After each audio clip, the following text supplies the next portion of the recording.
2020 purge? Long-serving incumbents getting ousted in contested House primaries. To view the full article, click the first link in the description below. Members of Congress usually have the upper hand when they run for re-election. But this past week, 2 more House incumbents were ousted in contested primaries. That brings to 7th number of sitting House members who've been defeated by primary challengers in the 2020 election cycle. While that's not a record, the list included some longtime veterans of Capitol Hill. Another longtime House Democrat ousted by progressive primary challenger 4 Republicans and 3 Democrats defeated in the primaries lost for different reasons. But there is some commonality. Usually someone takes their eye off the ball, loses touch with their constituents, or becomes seen as a denizen or creature of D.C. You can become really vulnerable really fast in a primary election, said Republican strategist Colin Reed, a veteran of multiple Senate and House campaigns.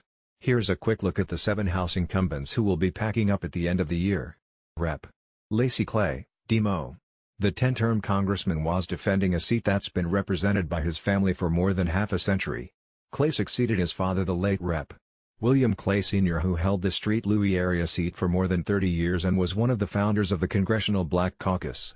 But he was edged out in Tuesday's primary by Cori Bush, a younger and more progressive activist who came up through the Black Lives Matter movement. Clay, who topped Bush by 20 points 2 years ago, was defeated this time around by a narrow margin. Bush, a 44-year-old nurse and ordained minister, says she got involved in politics in the wake of the 2014 fatal police shooting of Michael Brown in Ferguson, Missouri.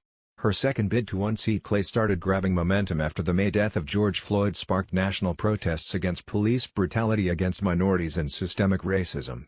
Also helping was the backing and support from some of the biggest members of Congress. Usually have the upper hand when they run for re-election, but this past week, 2 more House incumbents were ousted in contested primaries. To view the full article, click the first link in the description below.